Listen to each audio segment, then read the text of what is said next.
একজন বাবা শুধু সন্তানের জন্মদাতা নন, তিনি তার ছেলের প্রথম নায়ক, প্রথম শিক্ষক আর প্রথম আশ্রয়। ছেলে যখন প্রথম হাঁটতে শেখে, বাবার আঙুলটাই হয় তার ভরসা। আর যখন জীবন নামের কঠিন পথে হাঁটতে হয়, সেই বাবার শিক্ষাই হয় তার শক্তি। কিন্তু প্রশ্ন হল, একজন বাবার আসল দায়িত্ব কি?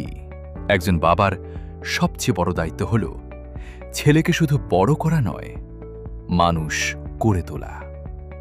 শুধু খাবার, পোশাক, টাকা এসব দিলেই দায়িত্ব শেষ হয় না।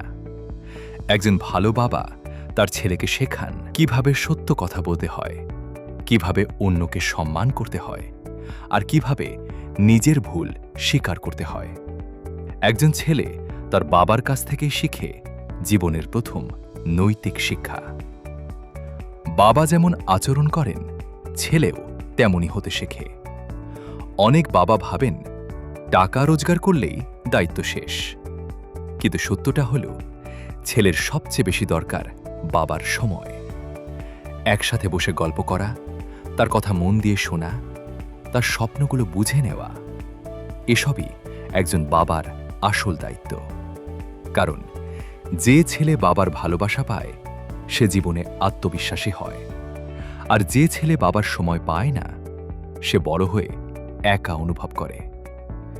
জীবনে ভুল হবেই, ছেলে ভুল করবে, এটা স্বাভাবিক। কিন্তু একজন ভালো বাবা কখনো শুধু বকেন না, তিনি বোঝান। তিনি বলেন, ভুল করা অপরাধ নয়, ভুল থেকে না শেখাটাই আসল অপরাধ। বাবাই শেখান সংগ্রাম কি, ধৈর্য কি, আর হার না মানার শক্তি কি। কারণ বাবা ছেলের জীবনের প্রথম পথপ্রদর্শক। জীবনে এমন সময় আসে যখন ছেলে ভেঙে পড়ে, হয়তো ব্যর্থতা, হয়তো হতাশা, হয়তো জীবনযুদ্ধের চাপ। সেই সময় সবচেয়ে বড় সাহস হয়ে দাঁড়ান বাবা। বাবা বলেন, আমি আছি, ভয় পেও না। এই একটা কথাই ছেলের জীবনের সবচেয়ে বড় শক্তি হয়ে ওঠে।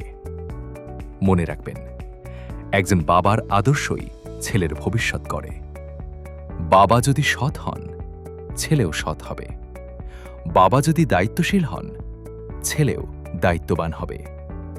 তাই প্রতিটি বাবার দায়িত্ব ছেলেকে শুধু সফল মানুষ নয়, ভালো মানুষ বানানো।